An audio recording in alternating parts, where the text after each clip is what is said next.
Ciao ragazzi, io sono James, bentornati su Winter Quartering. Oggi andiamo a spararci un unboxing di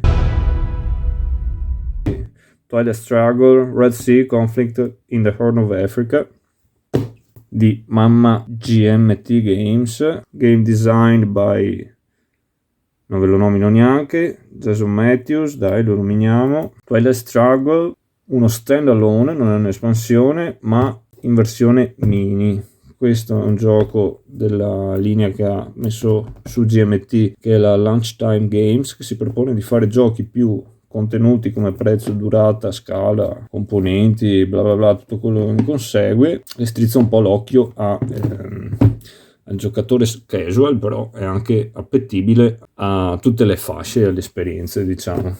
Allora, cos'è questo Twilight Struggle Red Sea? Come abbiamo anticipato, un Twilight Struggle in versione ridotta non si focalizza sulla guerra fredda a scala mondiale, ma piuttosto mette una lente di ingrandimento e va a svolgersi in una regione specifica. La lente di ingrandimento in particolare l'appoggia attorno alle regioni del Mar Rosso e con un'attenzione particolarissima all'Etiopia e alla Somalia. Perché all'Etiopia e alla Somalia? Perché proprio questo teatro. Noi che spulciamo due robette così. Vediamo com'era un attimo la situa lì. Etiopia, fine seconda guerra mondiale, sotto l'influenza alleata, gli Stati Uniti in buoni rapporti e l'Occidente in generale in buoni rapporti con l'imperatore. Sì, c'era un imperatore perché era una monarchia, però come tutte le monarchie di stampo assolutistico hanno avuto diverse rognette, poi c'era un sacco di corruzione, robe varie, menate eccetera. Tutto questo è andato in un'escalation finché negli anni 70 c'è stata anche una gravissima carestia che è stata quella goccia che ha fatto traboccare il vaso, oppure cogliere un'opportunità, dipende dai punti di vista. C'è stato un coup, dai, rimanendo in tema, un bel colpo di stato ad opera di militari che hanno messo su un governo, il Derg, che era stato dichiarato a stampo marxista-leninista, e quindi già visto, cambiato sfera. Entriamo già in tema. Cosa sono trovati ad affrontare in quella situazione lì? Diverse rognette, perché prima di tutto c'erano delle ribellioni, comunque altri movimenti interni, la situazione non era stabile. In secondo luogo, in quella zona là c'è stata la guerra per l'Ogaden. L'Ogaden era una regione che nel 48 il Regno Unito aveva ceduto all'Etiopia in cambio di aiuti per incursioni contro i clan della Somalia. Però la monarchia etiope doveva garantire l'autonomia alle maggioranze somale in quella zona, che però non è stata rispettata. E già là c'erano un po' di rognette così interne in quella zona, a parte queste minoranze che erano fomentate dalla Somalia, che era spettatrice interessata, e non solo spettatrice. La Somalia, paese accanto, come vediamo qui, era anche lei, è sempre stata filorussa. Quindi i russi si sono trovati che puntavano sul cavallo della Somalia. A un certo punto si sono visti che ma c'è anche l'Etiopia qui, cosa facciamo? Dove puntiamo? A un certo punto hanno detto ma ci mangiamo la torta intera. Però cosa è successo? La Somalia voleva invadere questo Ogaden e quindi a un certo punto ha rotto le relazioni con Mosca, e indovinate a chi si sono rivolti? Al grande nemico, agli USA. Infatti c'è stato sto cambio di ci scambiamo sti paesi qua, dai.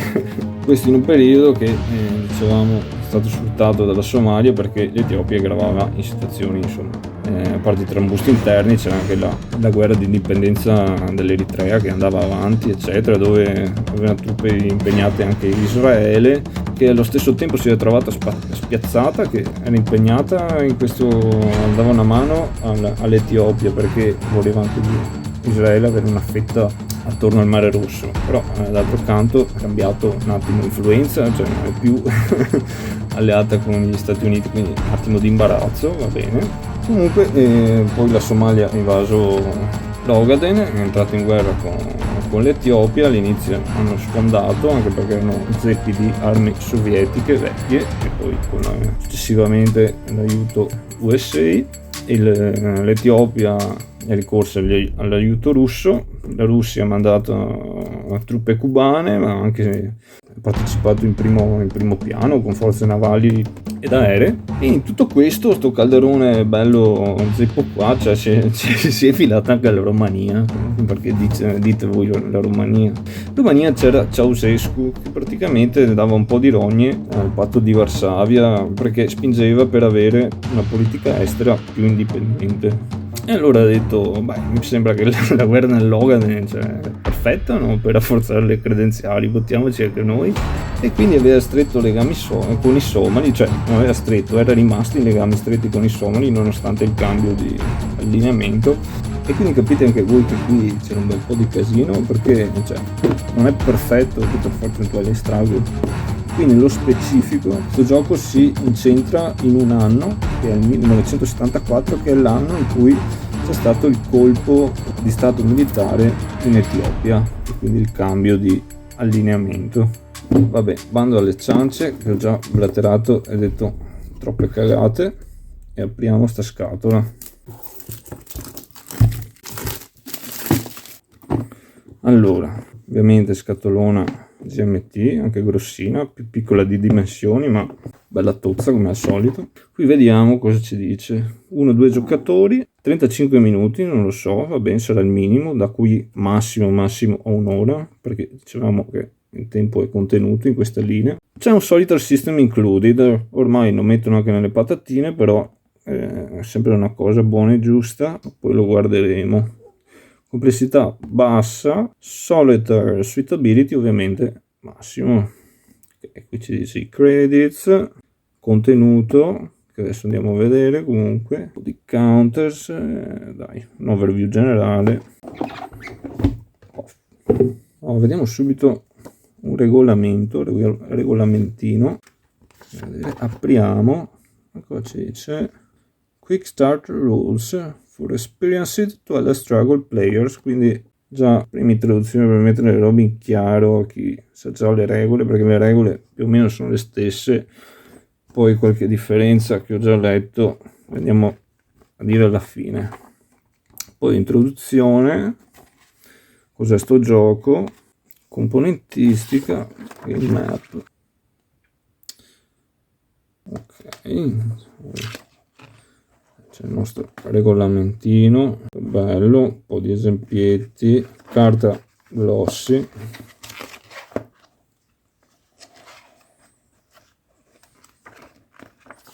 15 paginette, dai, piccole, sembra niente di che, bello snello. Attenzione perché c'è un book apposito per la solo rules e c'è anche un esempio di gioco per 2 giocatori. Andiamo a vedere. 28 pagine in questo piccolo posetto. Cominciamo con un esempio di gioco, sempre ottimo per toglierci gli sfizi, i dubbi, vedere qualche mossa, però ripeto, il gioco è sempre quello. Se qualcuno però non conoscesse Twilight Struggle oppure fosse interessato ma era spaventato un attimo da quello che non si conosce, qua è molto più easy saltarci su, quindi ottima mossa la GMT, si può intuire il perché. E qua cominciano le solo opponent rules a pagina 8 e pagina 11 è finito già, 4 pagine, e comincia un example of play con il solitario. Questo è ottimo, abbiamo sempre immagini ovunque. E a pagina 16 la cosa più bella, apprezzo molto ci sia oppure non ci fosse, il background di tutte le carte. Andiamo a inserire, a contestualizzare storicamente, praticamente metà book è dedicato alle carte, quasi. Alla fine un po' di designer notes, e anche solo designer notes, solo è di by Jason Carr, alla fine un po' di credits, dai, ottimo. Ci sono anche 2 player aids, vediamo come sono fatti. Play summary, ok, molto sempre utili. USA playable events table and URSS, questo sarà per il solitario forse, anche questo penso. Play red per il solitario, magari ti snellisce il bot, ti dice priorità di selezione spazio magari o di azioni. Qui per il russo, ok. Counters, eccoci qua, segnalini, influenza, prestondati, bravissimi, fogliettino, bravi. Andiamo qui, influenza, Defcon status, victory points, turn, segnalini, carestia, bene, andiamo al retro, ottimo. Ora il tabellone, vediamo quanto grande è, una plancettina piccina, ci sta anche qui in camera, vedete, ottimo, sì, è proprio uno snack questo gioco, uno snack. Allora qui influence markers, upscores, vabbè, qui c'è tutto un riepilogo, e qui la mappa di gioco, e qui un altro riepilogo, insomma poteva essere anche così il tabellone.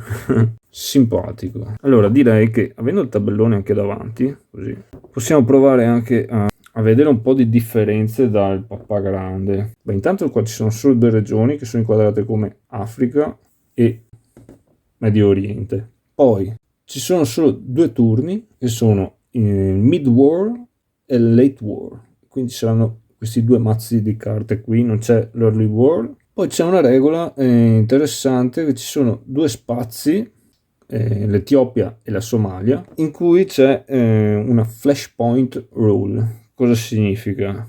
Che tu quando fai un coup qui o qui devi rivelare la prima carta del mazzo. Se è una carta da un op o due op, oppure un region scoring, degradi il Defcon status, quindi con conseguente possibilità di guerra, cioè di disastro termonucleare su larga scala. Oltretutto questi due spazi qui sono chiavi, perché quando si andrà a fare l'Africa scoring, chi avrà il controllo di entrambi questi più la maggior parte degli altri spazi in Africa farà immediatamente vittoria. Quindi c'è una condizione di vittoria immediata in questo senso. La vittoria immediata poi è a punti, qui è a 10 invece che a 20, cioè tutto metà praticamente, 20 del papà originale. Poi vediamo che c'è l'Egitto, che in realtà è mezzo e mezzo, quindi fa parte sia dell'Africa che del Middle East. Altra cosa, c'è scritto anche nel tabellone, quando il Defcon status è a 3 non si possono fare coup o realignment rolls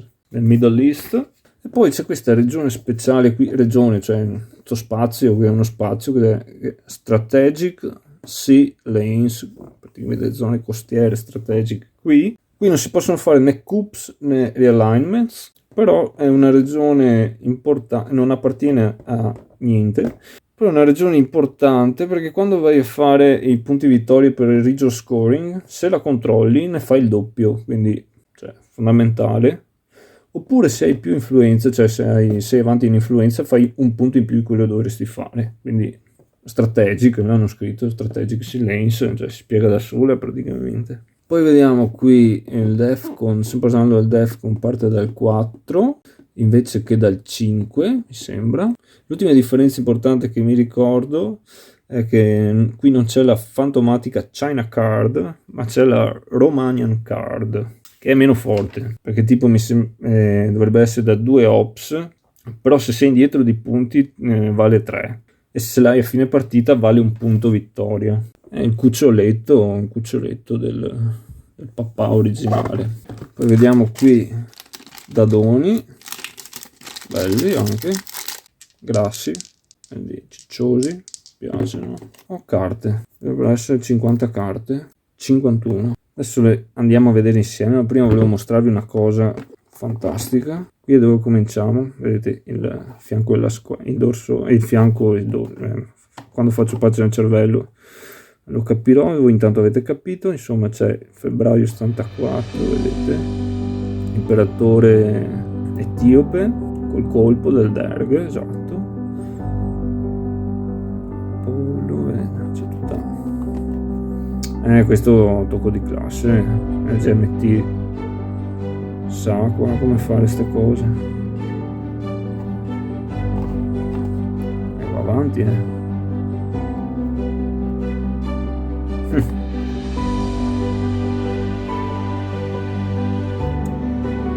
tanta roba. Bravi. Ma andiamo a vedere queste carte. Tra l'altro, opzione interessante è che queste nuove carte possono essere incorporate nel papà originale. Viceversa, le carte del papà originale possono essere incorporate qui.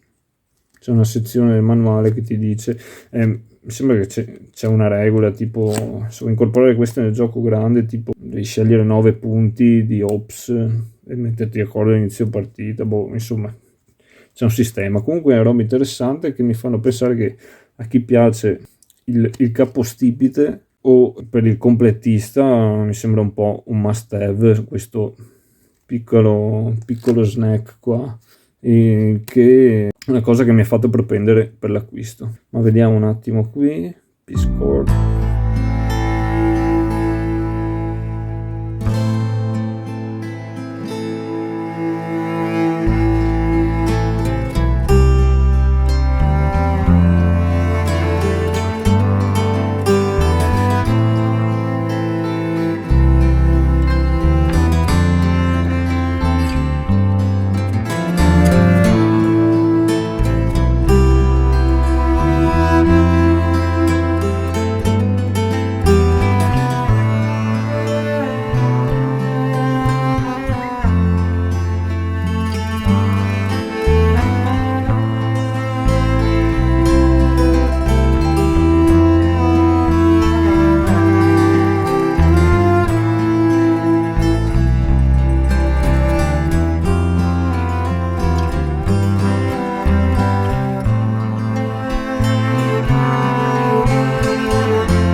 Detto questo, io non ho più cavolo da dire. Questo era Twilight Struggle. Io sono stato James, grazie per essere stati con me. Mettete un pollice in su, iscrivetevi al canale se vi piacciono sti video e dai, ci vediamo alla prossima. Intanto statemi bene, ciao belli.